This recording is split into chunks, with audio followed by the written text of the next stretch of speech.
Hey everyone, it's Ginger here and welcome back to another one of my demonstrations. I'm just going to work on this beautiful little piece of some flowers. I have absolutely no idea what these flowers are, but you know, they're pretty. I like them. I really want to do something a little bit more dreamy and a little bit more soft, so that's what you're going to see here. I'm just marking out where I want some of the flowers to be, because I don't really want to add too much dark when I put the underpainting down over the top of those. Otherwise it becomes really difficult because it will show through. Weirdly enough, pastels do have a level of transparency, so you do see colours through them, which is why they are great for layering, especially on sanded paper. This paper here is a scrap of Canson Me Intense Touch. I have lots of like little corner pieces and stuff that I've been keeping away, so this piece is about 6-7 inches by 7 inches. I've absolutely no idea. I didn't even stop to actually measure it up and have a look. I'm just going to use this. I've got a mixture of pastels. You can see I've added the pastels in so you can see the sort of colours that I'm using in this palette today. The dark blue and the kind of lighter blue at the bottom. The darker thin blue, those of you that are well versed in pastels will probably recognise that is a new pastel from Prismacolor. The chunkier kind of hand rolled looking effect pastels are the Unisons. The top left I've got one of my favourite darks, and I absolutely love these darks. I use these to really get some gorgeous dark colour down, and this is a blue earth pastel. And then the rest of them are a bit of a mix of Snellier and Schmick, and they do really well because they're not buttery soft, although the blue earth are so soft. I feel like I could squish them. Unison are probably next in the line of softness, but the Schmick and the Snellier are not as soft. They're kind of like a medium. New pastels are obviously they're hard pastels, not as hard as the Conte. I don't actually have that many Conte. If I do, most of them are used for animal portraiture, just because they're better for layering over, but otherwise no, I just kind of stick to these ones. And generally my general mix will be a mixture of Unisons, so the kind of medium soft pastels, and then the Schmick, just because they give me a nice ground base, which means they can take a lot of pounding, the Schmick pastels. If you are new to pastel, working with really soft pastels like the Blue Earth, don't go near it. If you're working with Unisons, they're good. They are good. New pastels are great because they're versatile. I tend to use a lot of my new pastels for my underpaintings as well because they're so heavily pigmented. But Unisons are a good go-to. Snellier as well is another good one. They are expensive, but you really don't need many to get started. Schmick are great. They are the cheapest, but, and this is where the but comes, for a beginner, they are harder to work with.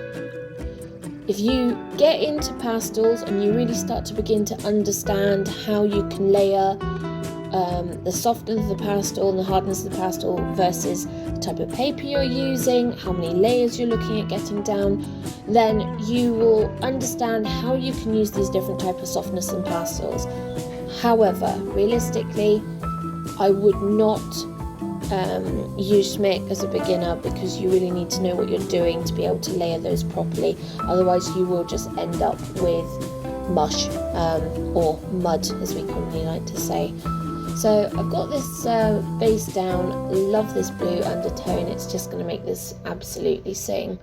I think this is quite a lot of pinks. I don't really like pinks in a lot of my work. I tend to prefer purples, but hey ho, why not? We'll see what this goes with. This is it just getting close to dry. thing with the main tints is that yeah, it takes it. You might have seen it there as I was putting the water down to brush out. The thing is that it's almost waterproof. The water does sit on it, and you do have to kind of scrub slightly with the brush to get it in. But it dries super fast and it doesn't warp, which is exactly what you want. Cannot recommend it enough. I have used the Colour Fix, is it Colour Fix? I think it's Colour Fix paper, which is another fine sanded paper like Main Intense, although Main Intense is slightly rougher. But I tend to find that the backing card that they use on that, whilst it will take water, and like the Main Intense, it does kind of, the water does tend to sit on it because of the friction with the sand. You have to scrub it slightly. I do tend to find that once it does start soaking in, it does warp, and you will see it kind of lift over your board that you're working on, if you've got it taped down, and may need to retape just to kind of re-secure it and stretch it back out again. That's the only real difference between those two bits of paper. I don't use a lot of heavy sanded paper, so Fisher's UArt, for example, and the Snellier, I just don't tend to use it for the work I'm doing. I like texture, but I do like a smoother texture. And then on top of that, you've got, what else? You've got Clairefontaine Pastel Mat. It's beautiful, but you know what? I'm just going to come out and say it. I really love Pastel Mat, but I find it too expensive. I am still regarded as a semi-amateur, semi-pro artist. I'm not really out there in the world, although I'd love to be, but I'm not. And the stuff is amazing, but so expensive. And then there's just no point me doing all these sorts of pieces without being able to actually go, yes, I know it's worth it and I know it's going to sell, because otherwise I am spending money when I can achieve the similar results from what I'm doing here with the Canson Intense touch. So I think if I'm doing specific pieces, so commission for a friend, if I'm working on animal portraiture, so stuff like my wildcats, I may well switch to Pastel Mat. The problem is, the bigger the size of Pastel Mat, and obviously when I'm working with animals, as you may have seen from my social feeds, I like to do big with animals. It just gets stupidly expensive really quickly. So yeah, I do love it, but for what I do and for where I am in the art world at the moment, it's really just too expensive. So I've got the darks down and I've got some of my lights down. I'm just going to smooth that out a little bit. This is where my fingers are a multitude of colours for the rest of the afternoon. Just because I need to, I'm going to layer quite a bit on top of these flowers. I know that when I'm working with flowers it does get a bit muddier, and I do have fixative, although I am, what am I using at the moment? Co-op hairspray, firm hold co-op hairspray at the moment. And unbelievably, I mean, I've used a fixative, so I've got the Snellier fixative, but I tend to find it speckles and splatters really badly. I've cleaned the nozzle and it still does it. So the co-op firm hold spray, so it's their own brand hairspray, couldn't recommend it enough. Unbelievable, a couple of coats of that and it's great, and more to the point, it doesn't darken. A later pastel painting I'm doing, I have the, is it Sheena, something like that, it's the green hairspray can. For those that are in the UK, you'll probably know what that is because you see it often enough on the shelf. But it's another firm hold hairspray. I'm comparing hairsprays for pastel fixative now, who knew? But it does darken the pastel. Now, if you are fixing, which I tend to do when I am in my early stages and I haven't put my lightest lights on yet, it makes absolutely no difference to the work on the painting, because actual fact, who's got a motorbike? Seriously guys? you know, you want to be able to put your lights onto darks anyway, and actually darkening it just helps bring forward what you're actually doing. So realistically, if you know the result of the fixative you are going to use, then you know the right point in time to use it. If you are using the right type of paper, then you're probably not going to necessarily use a fixative. If, however, you know that you may need to develop the piece a bit more than you want because that's how you work, and I do that sometimes. I'm generally never happy with the direction I'm going anyway and end up changing it slightly, but it means you may need to use fixative, and you need to work out in your head at what point do I need to put the fixative down where it's not going to ruin the painting. Also, obviously, which fixative you're using. So just a few tips there, just on what I'm doing at the moment. I don't use any fixative in this painting. It just didn't require it, even though it got a little muddy even.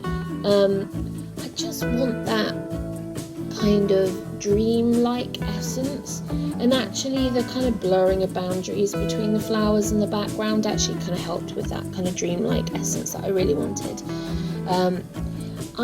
This is one of my favourite colours. You can see it on the right hand corner here. It is a kind of ochre, dark mustardy colour. It is absolutely gorgeous. I just cannot get enough of this colour. Love to do more with it. So yeah, see more of that soon because I do love that colour. One of the things I have absolutely noticed about my collection of pastels, and if you've seen my YouTube short on a quick tour of my studio, although I share the space with my husband when he's gaming, I don't have a lot of pastels. I want more, as does every pastel artist, but I don't have a lot of pastels. And one of the things I do struggle on at the moment is oranges, and weirdly enough, greens. So yeah, definitely something I want to work on. I am busy with my day job at the moment. It is taking up a lot of my time because we're in maintenance period.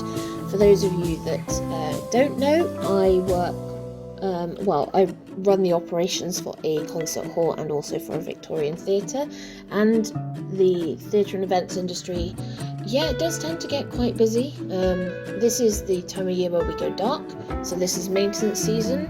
My teams are changing lamps, fixing door handles, cleaning carpets, painting walls, doing all those things that we've got a gap big enough between shows and productions and tours to actually get those sorts of things done. So that's keeping me busy at work at the moment, so I haven't had as much time as I would like, but I am slowly starting to dedicate more time to my pastel work. So yeah, hopefully going forward there's going to be a lot more videos and a lot more content coming up, and I really hope you guys are actually going to enjoy that.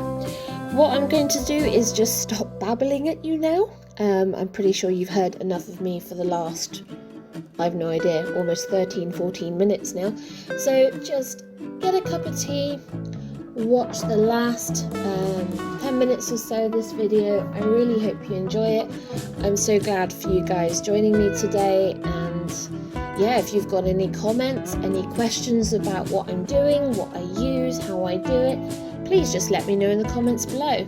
Remember to like and subscribe because that always does amazingly well for us. Every like and subscribe obviously helps boost my videos to the top of the food chain. Not the absolute top, because I'm never going to be the top of the food chain, but at least, you know, somewhere in the bottom of the top 50 would be nice occasionally, sometimes. Anyway, I will stop here. Enjoy the rest of the video. Ta-ta for now.